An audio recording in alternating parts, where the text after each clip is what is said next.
Hey guys, welcome back to another episode of Checking TV. I'm your host, Doug Glackey, and I'm joined by my co-host, Scotty Porterfield. And my goodness, Scotty, we're finally back. It's been almost 2 whole months since we've done this. So how have you been? I've been doing well, Dougie. Like you said, it's been pretty hectic down here in Waynesburg. The snow kind of just hit us today. I don't know how hard you got hit out at your place, but I'd say we got about 3 or 4 inches here. But yeah, we've like you said, it's been a while since we done an episode. We just have such busy schedules now. Obviously, glad we could finally take some time to talk hockey. Obviously, and we're getting into the crazy time of the year here because trade deadline is just around the corner, and I'm expecting to see the Black and Gold Brigade get pretty active during this time. Yeah, yeah, exactly. We are 9 days away from the trade deadline, and although there hasn't been much from like Pittsburgh beat writers, the entire city of Vancouver is like essentially lighting itself on fire, saying that it's been reported that Brock Besser or Connor Garland could potentially end up in Pittsburgh, and that we would send John Marino and potentially Evan Rodriguez the other way. And after last night, I just want to make a comment. I'm more than comfortable with sending Rodriguez the other way with the way Valtteri Pusin looked.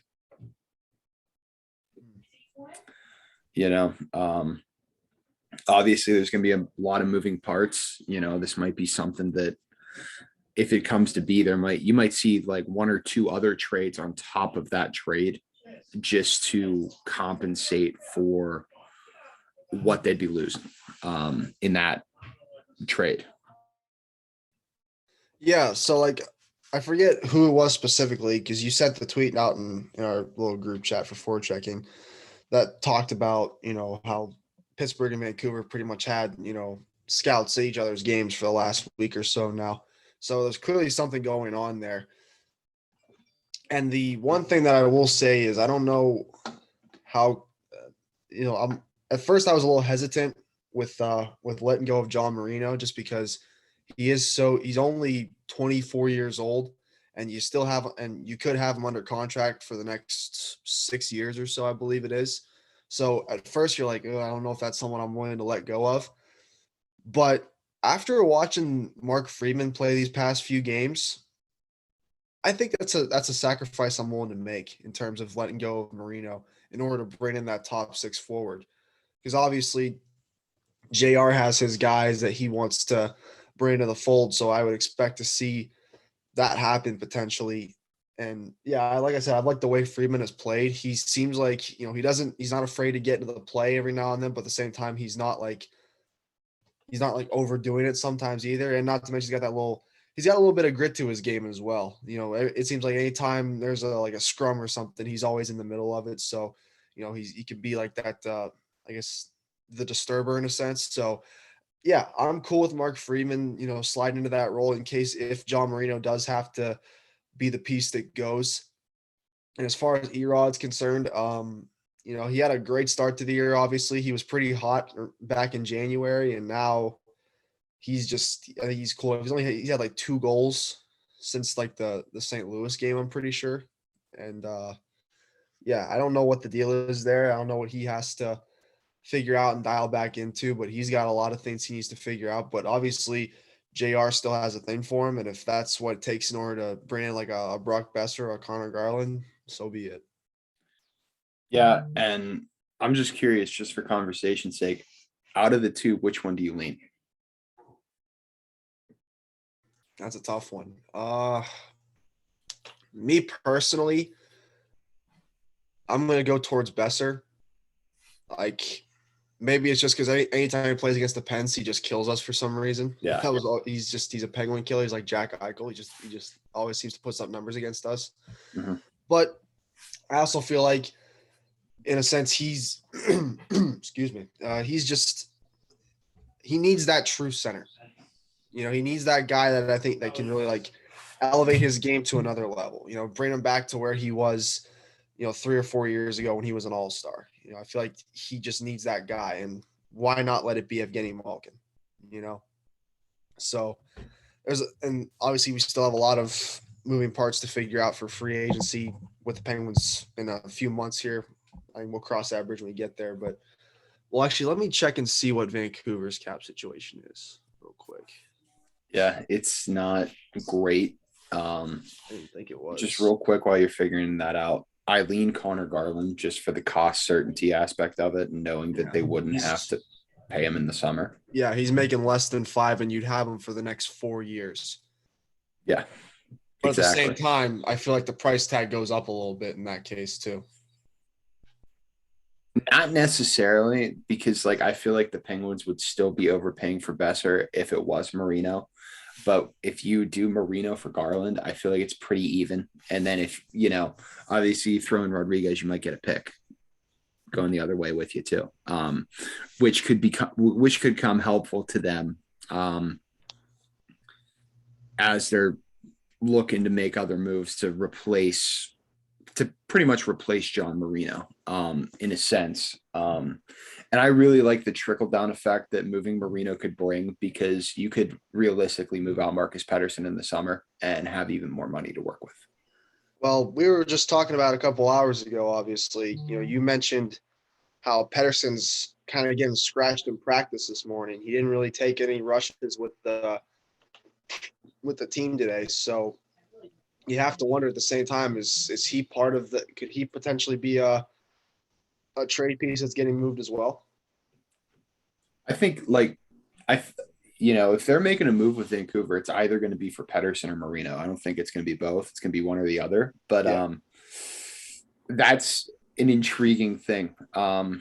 Because we know that Marcus Pettersson was one of Jim Rutherford's many success stories and one of his guys. And, you know, given the scarcity of right shot D in the organization, maybe moving out Pettersson's the best way to do it because not only that, it gives you a spot for Friedman to play right now.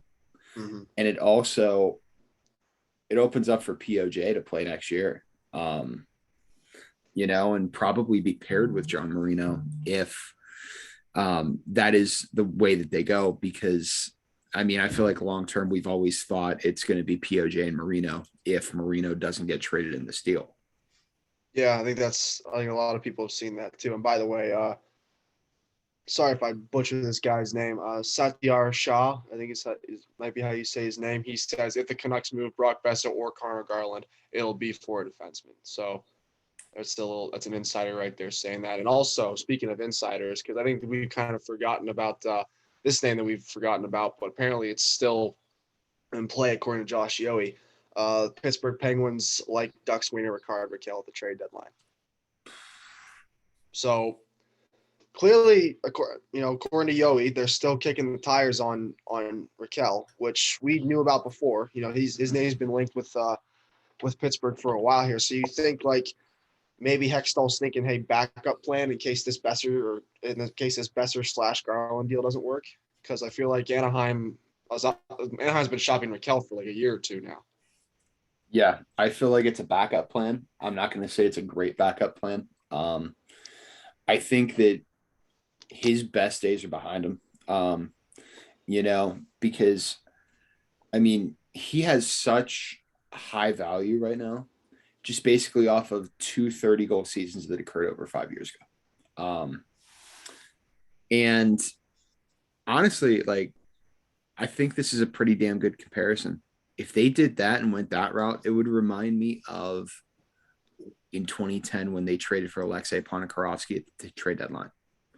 And that guy, like, he had all the pedigree in the world, but for whatever reason, when he got here, that guy just didn't fit. And I'm really worried that that's what's going to happen if they do have to trade for Rickard Rakell or if they choose to trade for Rickard Rakell.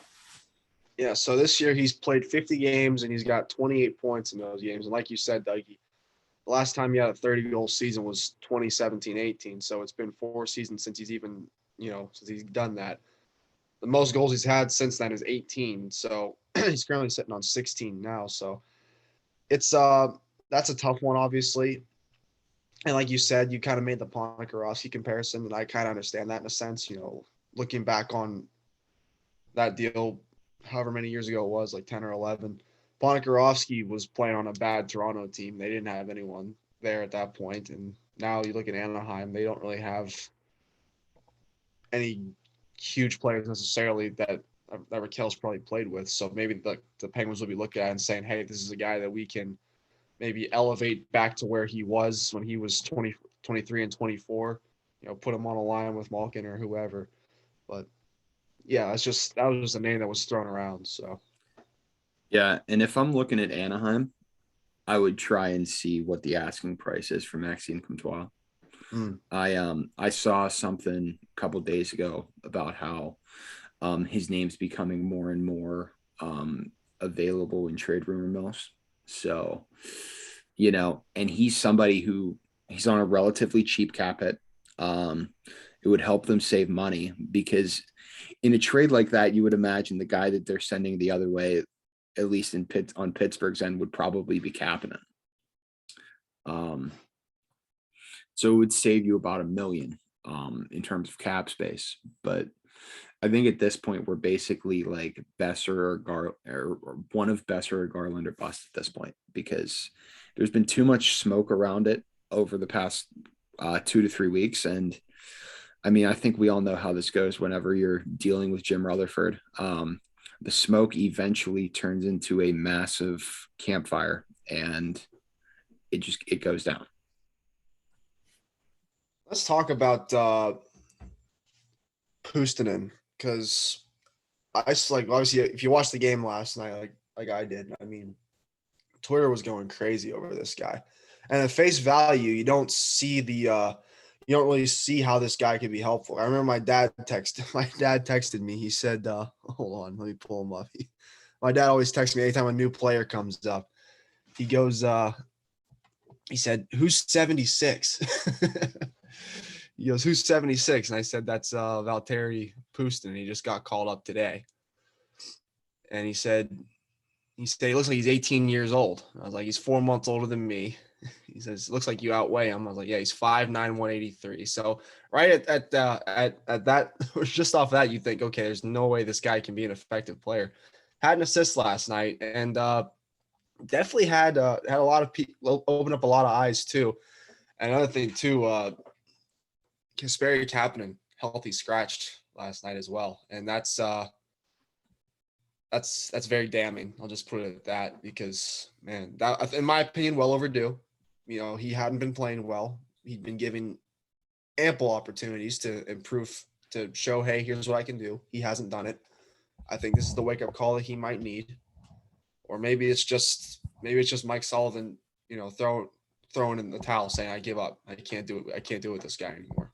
I think it's more of Mike Sullivan telling the guy to go kick rocks at this point because I'll be honest with you, it reminds me a lot of what happened in the end with the Penguins and Daniel Sprong, where that guy had opportunity after opportunity and he just kept blowing it at time after time. But with Puustinen, it's a very interesting little depth piece for him because he was controlling 73.9% of the expected goals last night, which is huge. He might not be a scorer right now, but like he's at least providing to the process of scoring goals. And honestly, like he had that good shot where it rang off the crossbar. And honestly, that Friedman goal, whenever Friedman was busting up the wing, like he was wide open. Yeah. And he had the opportunity to, get a good scoring opportunity there if Friedman would have passed. But, it is what it is. And honestly, with the way that he plays, not saying that he's going to be like this guy, but he reminds you a lot of Jake Gensel in the sense of he just goes to the right areas. He goes to the right areas to score goals, and he's a smart hockey player. Like he knows what he's doing. And I think the plan moving forward has to be to keep him in the lineup. And I'm just going to come out and say this. Obviously, we need to see more games and more of a sample size, but in the next week, if the Penguins do end up trading Evan Rodriguez to Vancouver, I'd be perfectly fine riding and dying with that guy on the third line with Jeff Carter. Yeah, he looked good with him and McGinn last night. And like you said, you obviously need more of a sample size. I don't like to judge somebody just off of one game Right. and just assume, hey, because I mean, I saw a lot of people saying, "Oh, this guy should stay in the lineup." I'm like, he's played one game. Let's go. Let's pump the brakes a little bit. He's played one game. Yeah, it was against Vegas, which is a good hockey team to a very good hockey team, obviously. But again, let's not jump the gun too much, obviously. And yeah, like you said, he was on that third line with Carter and Brock McGinn, who not looking good for him right now. If you saw the little clip that Pence posted on Twitter last night with Dom Simone handing the helmet to Jeff Carter, you can see his arm is in a cast or a brace. So it's looks like we're gonna be missing Brock McGinn again for some time. You could tell, like, I feel like whenever he realized, I feel like he realized he was in the shot. He was like, "Oh, I'm standing in the wrong place at the wrong time right now," because they're so secretive with that stuff, you know. And then right away, Mike Sullivan's just like, "Yeah, he's week to week." Like, you guys all saw it. I have to just come clean with it. I can't even like sit down and be like, "Oh, he's being evaluated. Oh, he's week to week." And in practice they had Kapanen doing line rushes on his off wing, which I feel like is even more abundantly clear that he is just as good as gone at this point. It's just a matter of figuring out what they're going to do with him. I say you flip him for a depth defenseman after you pull off the Garland trade. Because even though we're all comfortable with Mark Friedman, if you can make a trade with the Sabres and get like Mark Pysyk to roll out there for a couple months and potentially extend them, that's who I would want. He reminds me a lot of how Ben Lovejoy was in 2016, and I think he would be up for the task of playing top 4 minutes with Marcus Pettersson if called upon. Yeah, I mean that's definitely an option that they should look into. Like you said, Kapanen has not lived up to the expectation that we've had for him this year. And it's funny you said that. I was during the winter break a couple months ago, back in like December or January, I was listening to like some old episodes. I listened to like our season preview episode, and I was like, okay, what take did we have that wasn't gonna age well? I listened in, and I'm pretty sure you said Kapanen was gonna have a 30-goal season. Yeah, dude, like the preseason had me like so ready for it. Like I was like, "Oh, dude, this guy's gonna score 30 goals. He's gonna look amazing." But no, he is horrid. He's horrible. Chef Tom would play better than him right now. That's gonna be so funny, like knowing that they're gonna have to reshoot that entire commercial, and it's gonna be just somebody super random too. Like they're gonna at practice one day, they're just gonna be like, "All right, Jeff Carter's gonna do a commercial with Chef Tom from get go," because Cappy got traded, and that's just how that's gonna go. Yep. God, could you imagine that? That would be perfect Pittsburgh content. Oh yeah, for sure. That would be the guy to do it. He's kind of like become a folk hero here in the last year or so since he arrived. So it would make sense. I think definitely. But yeah, I mean the team's been playing really, really well. Obviously, there's definitely a clear need to add at the deadline, but 4-1-1 during this so-called stretch of, or we're going to call it the gauntlet of hell. Like that's pretty good, Yeah, they'll take that. And their one loss was a competitive game against Florida. And honestly, if Letang if Letang doesn't go off sides there in that Florida game, they probably tied the game and go to OT. Yeah. Because they were cooking at that moment, and that made me so mad though whenever that happened. But honestly, like some other options are, I saw they were looking at Cal Yarncroke. Not really about that, more of a defensive minded guy. Maybe it's something you do explore with McGinn on the shelf for right now, but like it's a matter of how long is he going to be out, because look at what happened with Mike Matheson, man. We thought Mike Matheson was going to be out for months, and he only missed like 6 or 7 games. Yeah. So that's definitely something that could go down. I mean, I don't know. I think the Marino trade or trading Marino would be interesting because they could clear so much freaking space in the summer, man. Mhm. Yeah. Like, because there would be no need for Pedersen. Pedersen could go, and then obviously they're going to probably try and trade Zucker. Yeah.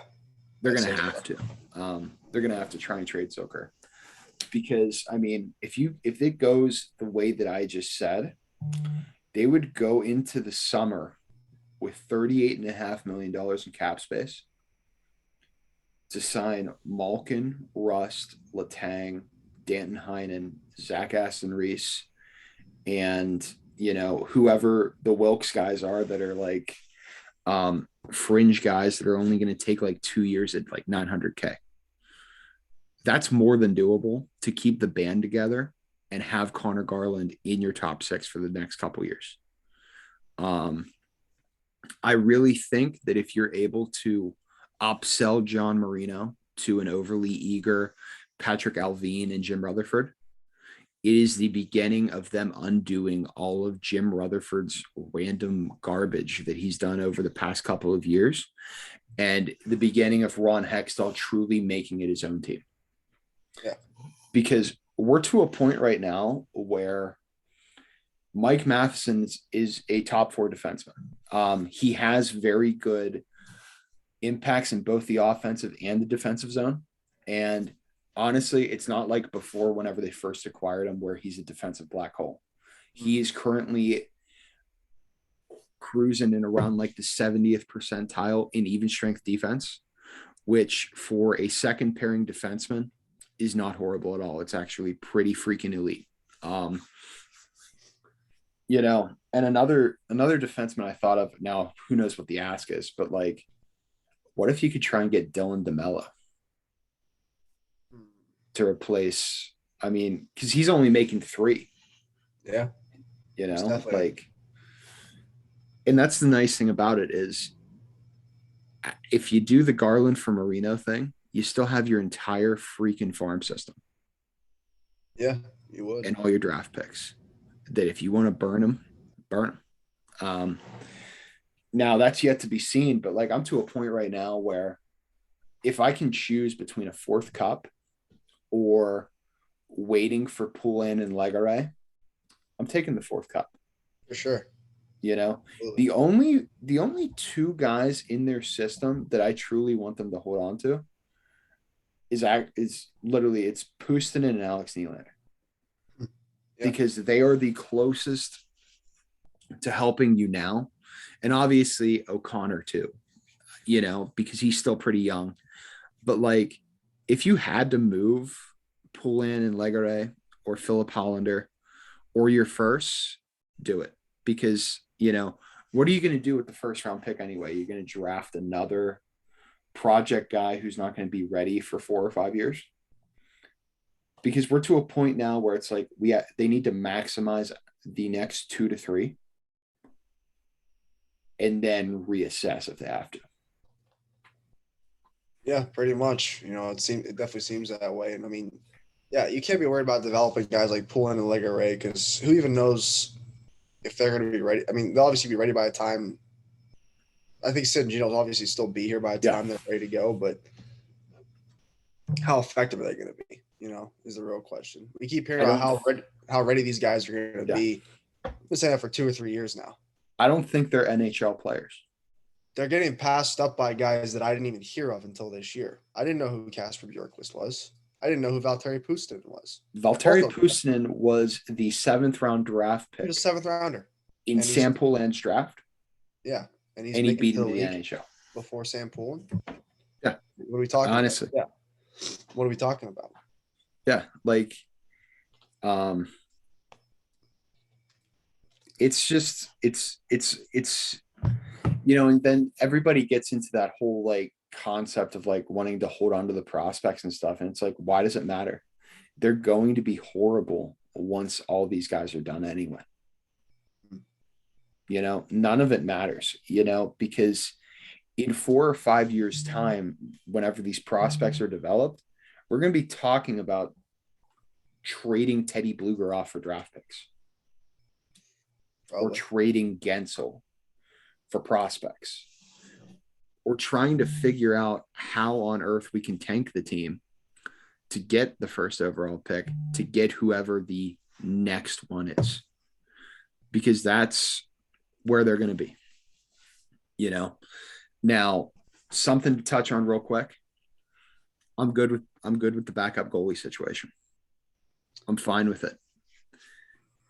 Casey DeSmith has redeemed himself since our last recording for sure. Yeah, he's back.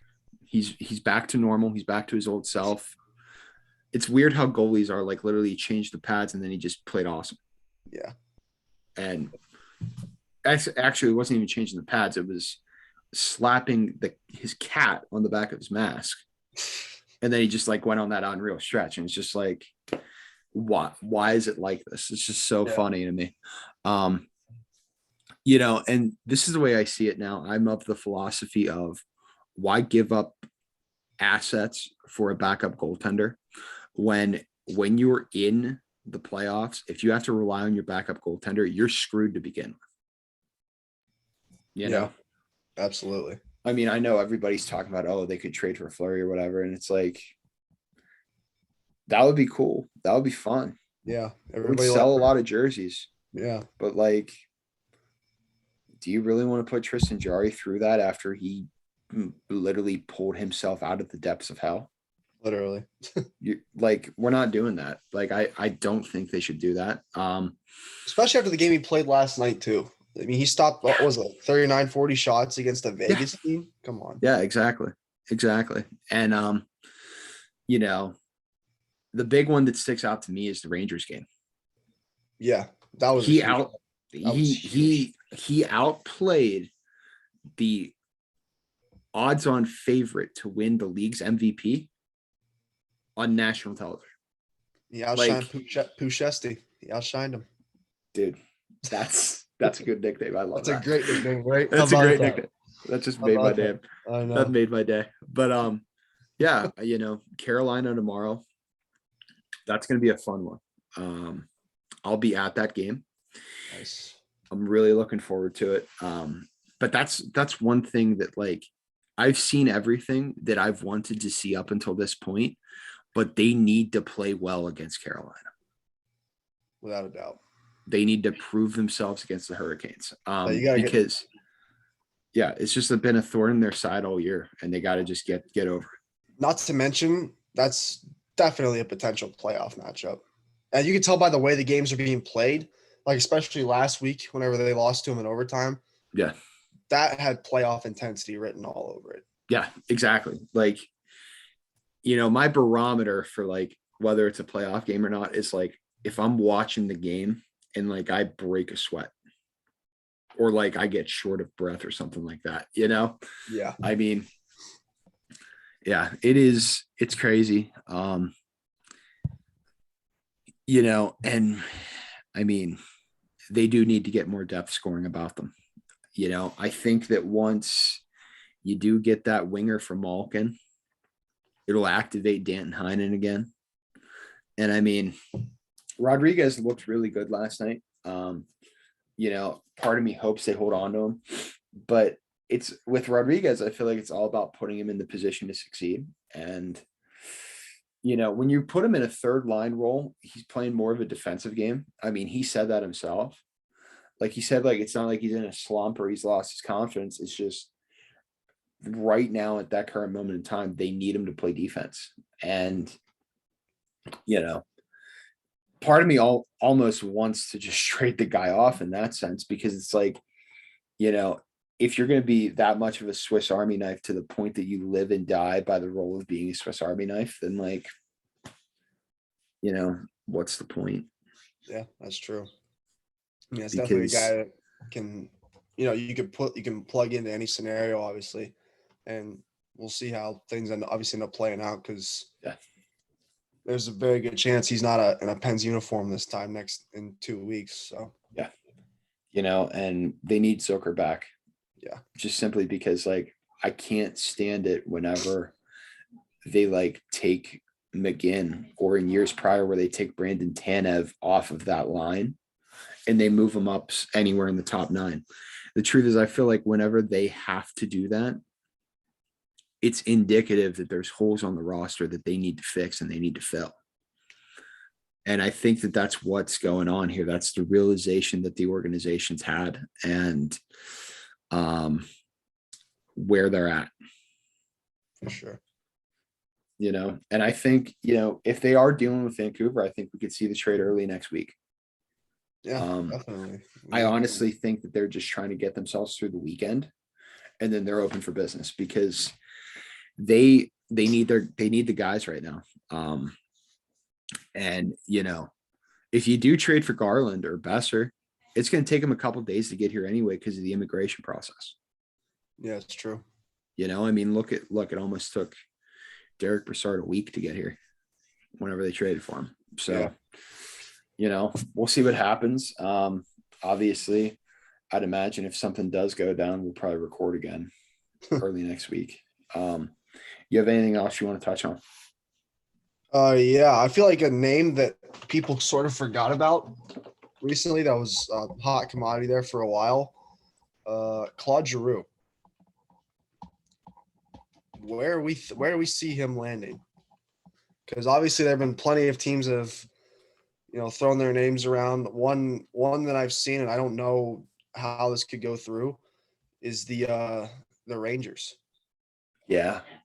That's been one where I've seen people talk about him potentially ending up, and the only reason why is obviously because of the whole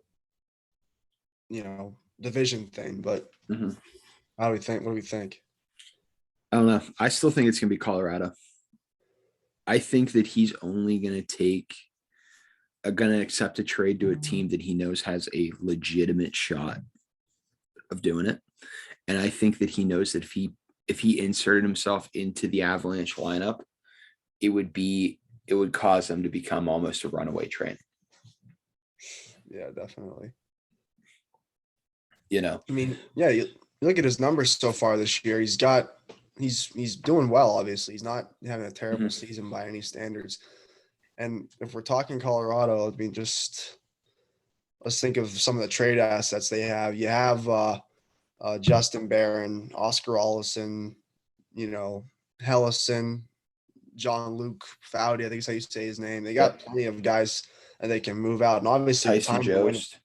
Time to win is now. So they won't hesitate to move any of them either. But yeah, it's definitely, I saw the Avalanche was definitely a name that he could end up moving to. Just some other teams that I saw kicking tires on them was, I don't know how this would work, would be Toronto. I don't think that would happen at all. Yeah.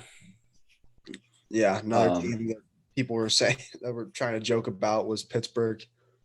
Just burn down the whole city. It's the whole state of Pennsylvania if that happens. Because I would love it just for chaos sake, but now I think we're to the point where there's bigger fish to be fried. Yeah. Another one is JT Miller. I saw that the Avs were looking at JT Miller due to the term because they could use him to replace Nazem Kadri when he leaves in free agency. Yeah, that's definitely a possibility. I think that they can make that one work as well. The cap situation will obviously work out for them too.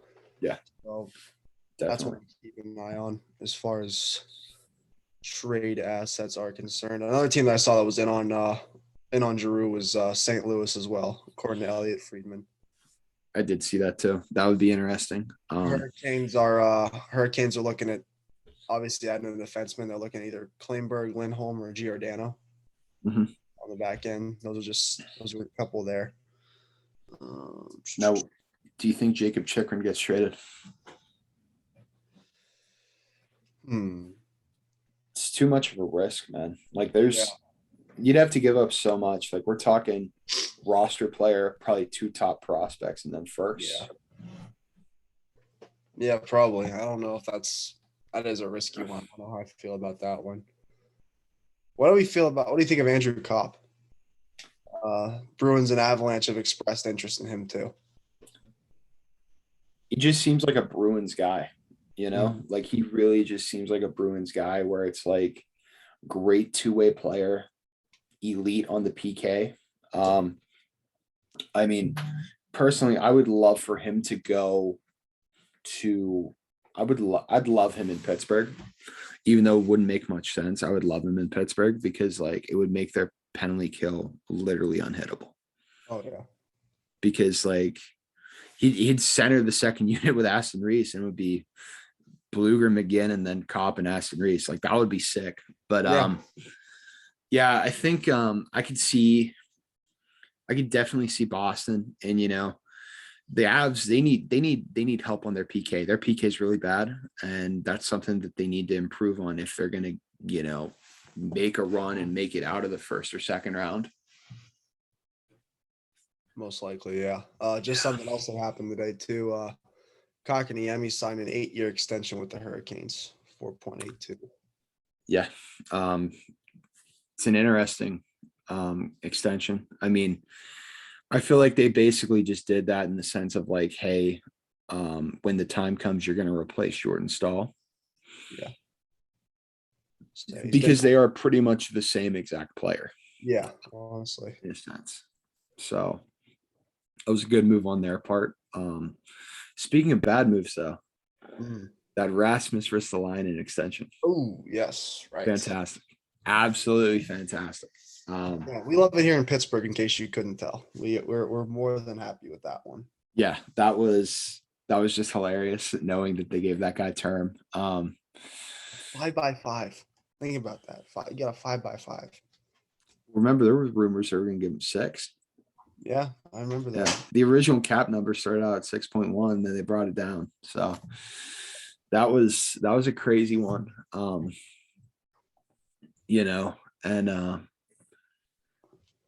I saw that the Lightning are looking at Tyler Mott, which I mean makes sense. It's like a Barclay Goodrow type of player. And then I wonder if the Blackhawks are going to still move Brandon Hagel or if they should. Yeah, I've been seeing people mention his name a time or two, but I feel like it's like toned it down a lot over the past like week and a half. Like there hasn't been a whole lot going on surrounding him. And another under the radar one that might end up like being a key addition to a playoff contender. Everybody's always looking for like who's going to be that 2018 Michael Kempney. Yeah. Jacob Middleton from San Jose is out there, and teams are looking at him. He's decent. He's pretty good. I mean, if the Penguins needed to replace somebody they traded out or get depth, I'd be interested. I'd be okay with it because it would probably only cost like a 3rd or a 4th round pick. Yeah, that would be an option to look at if you're Pittsburgh, I guess. But yeah. And I mean, honestly, teams that are saying, oh, we want to trade a first for Ben Sherratt, just trade whatever you got to do to get that guy because I'll be honest with you, he's probably better than Ben Sherratt. Yeah, for sure. So another thing that I wanted to talk about was McKinnon's little outburst against Arizona. It would have been last Friday, I guess. Yeah. What's going on with him? I mean, just what? Why does that guy get a pass to do half of the stuff that he does? I mean, it's one thing to be a competitor and play with lots of intensity and emotion. It's another thing to do what this guy does. I mean, he's an absolute snap show. And I feel like, we always, point the finger at Tom Wilson when stuff like that happens. Why doesn't he get the same treatment, honestly? I think he should. It's interesting because he's one of the best players in the world, but he snaps like he's a replacement level forward. Yeah. It's, and it's not like it's Marchand but he just does petty little crap that's it's just dumb. It's pointless, He's fighting this Mayo guy who I don't even hear of. By the way, losing to Arizona is embarrassing. Colorado looks like a bunch of frauds for that. And then you saw everyone saw the picture of him, shooting the bird at the fans. Like, dude. Yeah. And I like you said, he's a good player. He's one of the best players in the game today. But like, what have you won in this league? What have you Right. won that gives you the right to act like a total ass in front of everybody? Right. I mean, You same got one goes. you got one Rookie of the Year award, and you haven't accomplished anything since then. If we're just being honest. Yeah. I mean, same thing goes with McDavid. It's crazy, and it's also ironic how McKinnon always snaps out against Arizona. Yeah. Because remember last year that was the helmet Fuck throwing the helmet, incident yeah. whenever he Um, basically bowled his helmet or Connor Garland's helmet at his head. Yeah, like stuff like that. And I mean, I don't know. I think he just needs to, check his ego at the door sometimes. I get that, it's the intensity of a game and you're upset that you're losing to the Coyotes. I mean, everybody should be. There's no reason why you should lose to Yeah. that team ever. Underrated trade deadline guy though. That goalie for the Coyotes, Karel Vejmelka. Like, Yeah. I think that there could easily be something going on there. And I also saw something where if he doesn't get traded at the deadline, Elliot Friedman, I think, tweeted something today about how like in the summer, he wouldn't be surprised if that would be an offer sheet. Yeah, that's definitely something that I think people would look at for sure. Because like, although he doesn't have like spectacular numbers, he always shows up against big teams. Yeah, that's true. Like he's always the one that's in net whenever they beat one of the better teams in the league. And he's always the guy who's, I feel like, is ruining Toronto's life. And speaking of Toronto, I mean, it's happening again. Yeah, it's literally happening again. I saw I'm like, what is going on? The same thing that Freddie Anderson went through is happening to Jack Campbell. I just think it has to be something to do with the location at this point with the honestly, market. there's got to be like some external force that makes this stuff happen. The dude was staying on his head this time last year and was doing the same thing during the first half of the season, and now he's given up. He's getting pulled against Detroit. And it's funny because Mrazek's worse. No, yeah, somehow. It's terrible. He's like terrible. Somehow Peter Mrazek is worse. And now Maple Leafs fans are all talking about how like they're going to use the non-existent cap money to go get a goalie. And it's like, I've seen people throw Fleury's name in there. Like, I wouldn't get this, Dougie. They're saying that they're going to like, so obviously they're going to trade with Chicago, and Chicago is going to retain half, right? They're going to try and get a third team involved and have them take the other half. Yes. So that way his contract's like 175. Like, are they high? Like, there's no way that can happen, right? It can, but like at the same time, it's like, yeah, obviously it can. Why, but why would you throw away assets for that? Like, why would you trade Nick Abruzzese to have Fleury at 1.75 for 1 year? I feel like everybody gets so worked up in that market whenever it's like, you got to think of the long game. Like they have the depth in their organization that's going to be able to come up and help and be in their bottom six within a year or two. It's just, you cannot flush it all down the toilet because you're jonesing for a playoff round. Literally a playoff round. And that's the thing. Yeah. And that's the thing too. Cause like, obviously, Matthews is scoring at an unreal pace right now. The guy can't stop putting the puck in the net. Marner looks amazing. Yeah. Michael Bunting is definitely putting his name in the Calder race. Yeah. Even though he's like 30. Yeah. he's putting his name in the Calder race. But he's having a good know, like, how do you keep that guy buried in the AHL all that time? I don't know. We do it in Pittsburgh a lot if you think about it. Well, I mean, look, he's basically they kind of did it with Russ. That's what I'm saying. Yeah, they kind of did it with Russ. We're doing it right now. I say, hold on. How old is Poulin and Legare? Oh, they're both young. They're both like 21, 22, or like 20-ish. Are they? Yeah. Yeah. Yeah, Poulin's 21. I mean, the most comparable thing would be Redeems the Hornet being like 27. Yeah, he's not. what he's not. What's his name? He's not at that level though. He'll never be. No, never. So I guess another thing I want to sticking with Toronto, obviously, they have this goal. They got to figure out the goaltending again because they have none now. You don't want to say that the clock is ticking because it really isn't in a sense. Like you still have Tavares for another 3 years after this. You have Marner for another 3 after this, and Morgan Riley's locked up long term. But you got to wonder, are the seeds of doubt starting to get planted in Austin Matthews' head if this team doesn't win this year? It's hard. I feel like it's hard because obviously there's only one true measuring stick. There's only ever been one true measuring stick for the Leafs and what people thought the Leafs should have been. And it's Pittsburgh. Yeah. I mean, and I think that entire thing, like what the Leafs are going through right now, just basically proves to everybody that Crosby and Malkin were just built different. And it's like, there's never going to be another thing like that again. And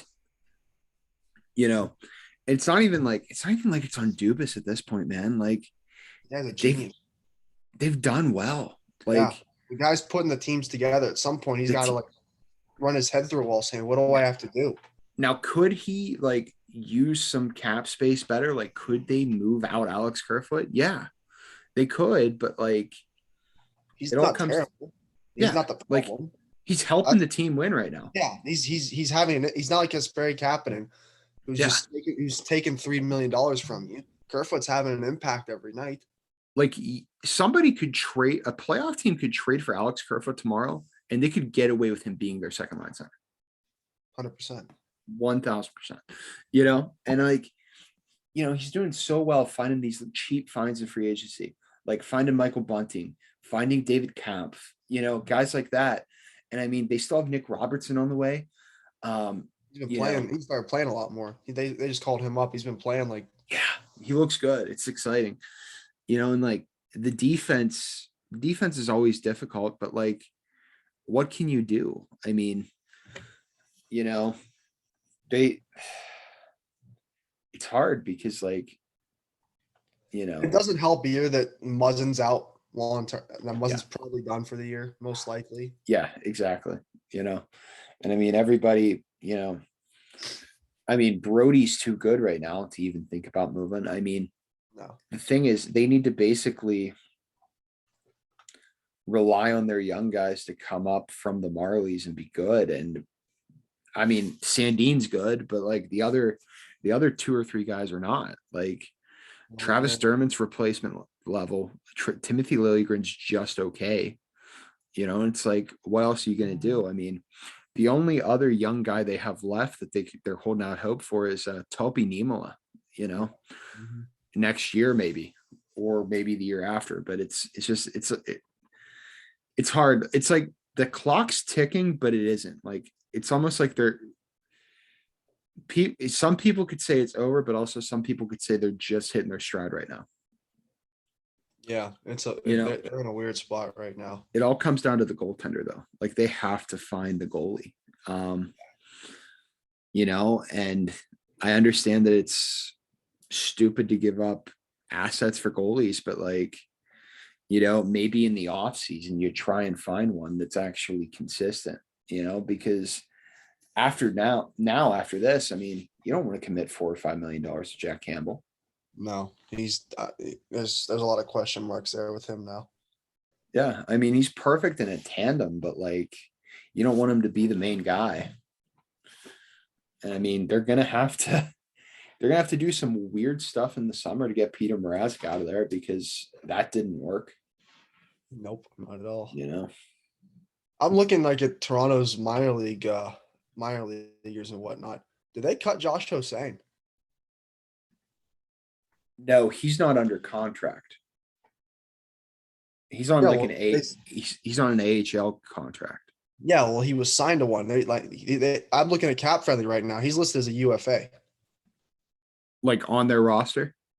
Like on cap friendly, he's listed as a UFA. He's not on their roster at all. I don't know. I think he might ask for his release or something. Who knows? That's interesting.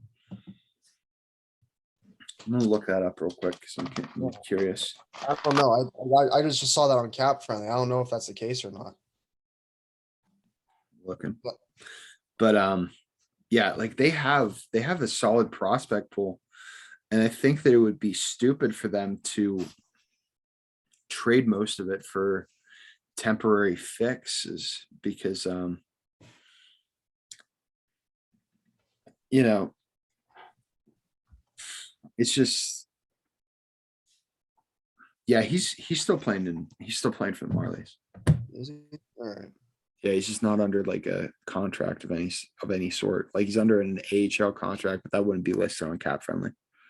I guess. Yeah, I was just checking cap friendly and I saw like Yeah. 'cause, like I'm looking at it right now and it says UFA. I was like, I didn't know if they Yeah. cut him or not. But Yeah, no. But yeah, honestly, like I don't think that they should crap assets away. Now, if they have the ability to get in and get Jacob Chikrin, I would say do it just because of the fact that it's $4.6 million for 3 years after this. That's more than doable to fit in your cap. I would, if I were them, I would probably throw anything that I could at them for it. That isn't like a piece of the core. yeah, definitely for sure. You know, One last and- thing I want to touch on was because I wanted your thoughts on this. The McCann signing.